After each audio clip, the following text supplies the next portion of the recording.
السلام علیکم ورحمۃ اللہ وبرکاتہ۔ حکیم جاوید اقبال ہربل اس چینل کی طرف سے آپ کی خدمت میں حاضر ہے۔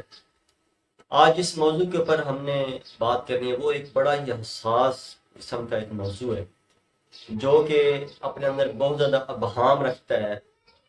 یہ جدید ایلوپیتھی والے لوگ اس سے ڈراتے بھی ہیں کہ آپ نے اس کے نزدیک نہیں جانا ورنہ آپ کے گردے ختم ہو جائیں گے، آپ کا معدہ ختم ہو جائے گا، آپ کا جگر ختم ہو جائے گا۔ یعنی یہ جدید ایلوپیتھی والے جو ڈاکٹر حضرات ہیں یہ اس چیز سے بہت زیادہ روکتے ہیں، حالانکہ خود وہ ایسی چیزیں استعمال دھڑ دھڑ کروا رہے ہیں، لیکن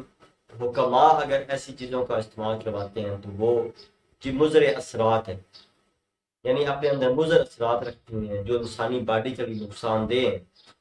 تو آپ سمجھ گئے ہوں گے کہ میں آج کشتہ جات کے حوالے سے آپ کے سامنے گوشت گزار کرنے لگا ہوں کہ اس کی کیا افادیت ہوتی ہے، اس کے کیا اثرات ہوتے ہیں، کیا اس کے نقصانات ہوتے ہیں۔ ان تمام موضوعات کے اوپر میں انشاءاللہ تفصیلی آج بات کروں گا۔ تو سب سے پہلے درود پاک نبی مہربان حضرت محمد مصطفیٰ صلی اللہ علیہ وآلہ وسلم سے میں بھی پڑھتا ہوں، آپ بھی پڑھیں۔ اللہم صلی علی محمد عبدک و رسولک و صلی علی جمیع المومنین والمومنات والمسلمین والمسلمات۔ تو جیسا کہ میں کشتہ جات کے حوالے سے آپ کے سامنے بات کر رہا تھا، کشتہ جات ایسی چیزوں کو کہا جاتا ہے جو کہ عمومی طور پہ حکماء حضرات یا یہ سنیاسی جو عمومی طور پہ صدیوں سے چلے آ رہے ہیں، عمومی طور پہ وہ ایک ککھ کی مقدار میں دیا کرتے، عمومی طور پہ لوگ جانتے بھی ہیں کہ چند ککھ کھانے سے یہ میری بیماری دور ہو گئی ہے، یا میں پہلے سے جوان ہو گیا ہوں، میری تکلیفیں دور ہو گئی ہیں۔ یعنی وہ ایک ککھ کا استعمال کرواتے تھے، صرف ایک ککھ یا چند ککھ کے ذریعے سے، یعنی وہ کہہ لیں کہ اس کی مقدار ایک چاول کے برابر ہوتی ہے، یا کہہ لیں کہ ایک یہ باجرے کے دانے کے برابر ہوتی ہے،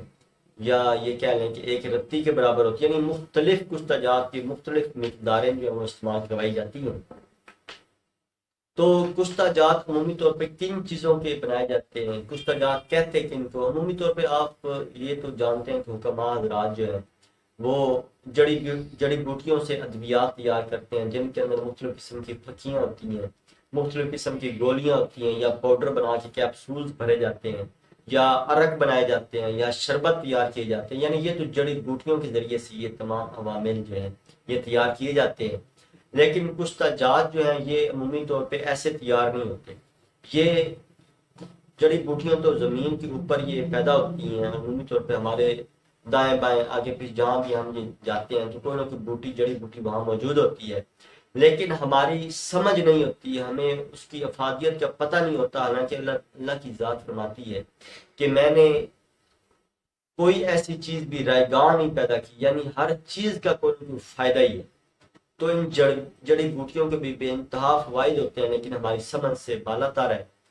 اللہ تعالیٰ ہمیں سمجھ عطا فرمائے کہ ہم ان جڑی بوٹیوں کی افادیت کے بارے میں جان سکیں۔ تو اس طرح یہ جو کشتہ جات جن ادویات کے تیار کیے جاتے ہیں یہ عمومی طور پر مد نہیں ہوتی ہیں، یعنی یہ زمین کے اندر سے یا کانوں کے اندر سے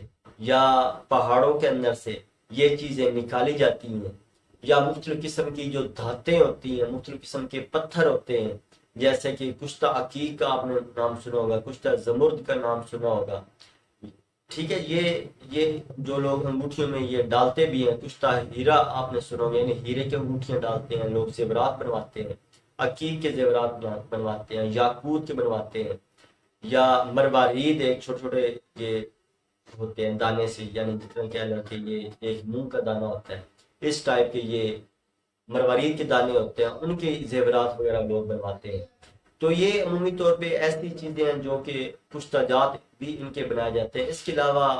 یہ شنگرف کا کشتہ بنایا جاتا ہے، سنکھیے کا کشتہ بنایا جس کو سم الفار کہا جاتا ہے، ہڑتال برکیہ ہوتی ہے، اس کے کشتہ بنایا جاتا ہے۔ یعنی جو بھی دانتیں اس طرح یہ زمین کے اندر سے نکلتی ہیں، جو کہ ہمارے یہ حکماء حضرات عمومی طور پہ ایسی چیزیں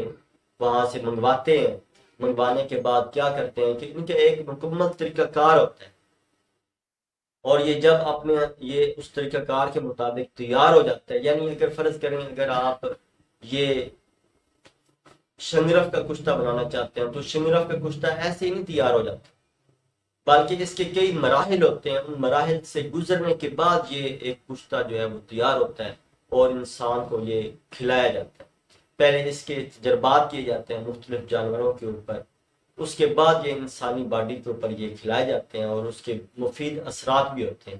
اور ان کی مقدار خوراک انتہائی قلیل ہوتی ہے، یعنی بالکل تھوڑی مقدار ہوتی ہے، اور یہ چند خوراکیں جو ہیں یہ اپنے اندر ایک کایا کلب،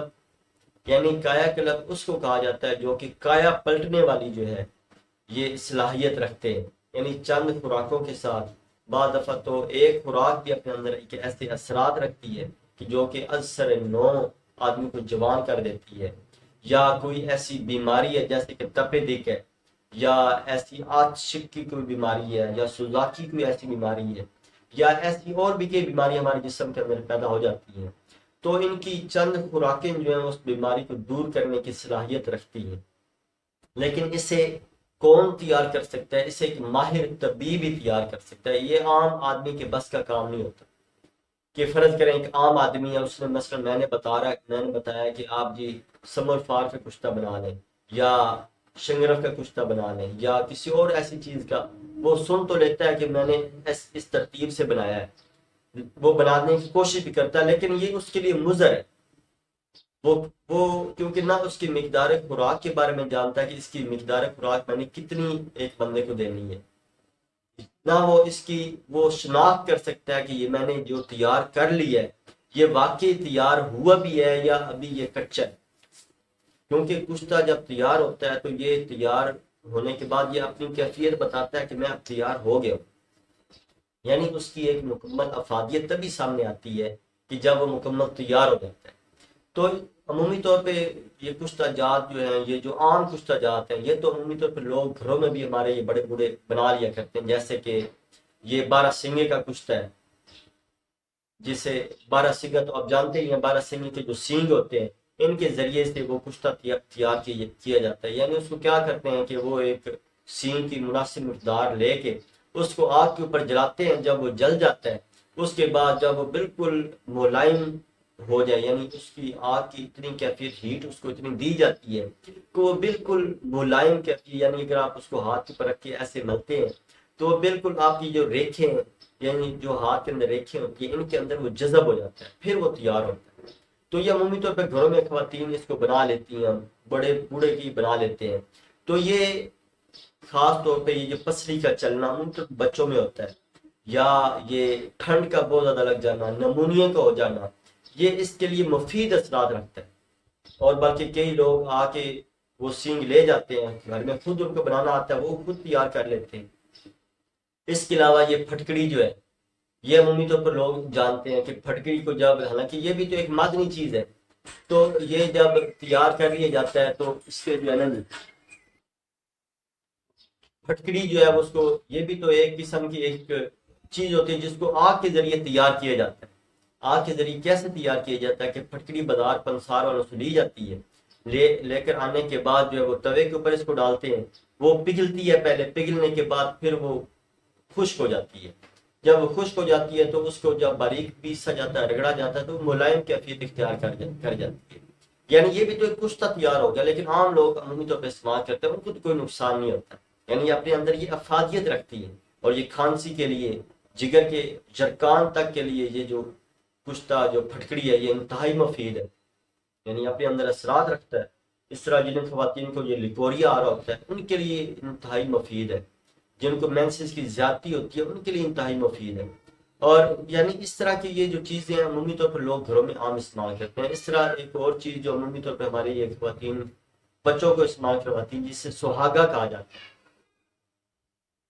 اور سہاگا جو ہے اس کو کیسے تیار کیا جاتا ہے؟ اس کو بھی سہاگا لا کے اس کو تھوڑا کوٹنے کے بعد اس کو آگ کے اوپر رکھا جاتا ہے،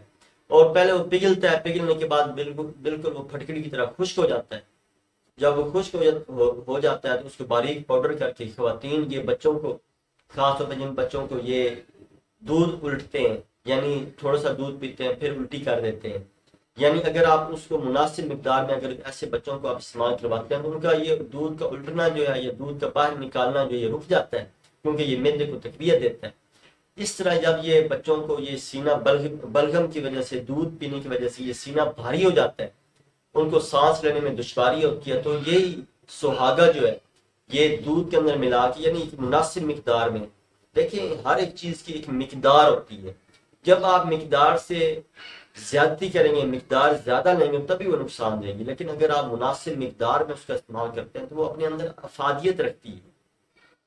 تو سہاگا جو ہے یہ بلغمی کھانسی کے لیے، سانس کی تنگی کے لیے آپ شہد میں ملا کے اس کا استعمال کروا سکتے ہیں، یہ بھی ایک کچھ تیار ہو گئے لیکن ان کے کوئی نقصانات نہیں ہیں۔ لیکن اس کے لیے ضروری ہے کہ ایک ماہر طبیب جو ہے اس کے زیر نگرانی تیار کیے جائیں، نہ کہ خود تجربے کیے جائیں۔ اگر آپ خود تجربے کریں گے تو لازمی بات ہے نقصان اٹھائیں گے، اور یعنی کوئی بھی ایسی دوائی جس کا آپ کو پتہ نہیں ہے آپ خود تیار نہ کریں، بلکہ آپ کا کوئی محلے کے اندر کوئی حکیم ہے، کوئی طبیب ہے، کوئی ماہر شخص ہے، تو آپ اس کی زیر نگرانی یہ بنائیں اور پھر اس کو استعمال کروائیں، تو پھر اس کی افادیت انشاءاللہ بہت زیادہ آپ کے سامنے آئیں گی۔ تو میں انشاءاللہ پھر کبھی اسی ٹاپک کے اوپر یہ کچھ تجات کے حوالے سے مزید آپ کو اس کی تفاصیل بتاؤں گا، اور اس کے جسم کے اوپر ہونے والے جو اثرات ہیں، یہ جو کایا کلپ اپنے اندر یہ اثرات رکھتا ہے، تو یہ انشاءاللہ یہ بھی ہم ایک ٹاپک شروع کریں گے جو کہ کچھ تجات بنانے کے جو، اس لیے یہ ہم نئی کچھ تجات کے بارے میں بتاتے ہیں کہ عام لوگ پھر تجربہ کار ہوتے نہیں ہیں، پھر وہ بنانے شروع کر لیتے ہیں تو وہ نقصان اٹھاتے ہیں۔ لیکن میں ایسے جو سادہ نسخہ جات ہیں، جو سادہ کچھ جات ہیں جن کے کوئی نقصانات نہیں ہیں، جن کے سائیڈ افیکٹ نہیں ہیں، تو وہ میں انشاءاللہ آپ کو یہ اگلی کئی ویڈیوز میں انشاءاللہ میں بتاؤں گا بھی صحیح۔ اللہ تعالیٰ میرا اور آپ کا حامی و ناصر ہو۔ السلام علیکم ورحمۃ اللہ وبرکاتہ۔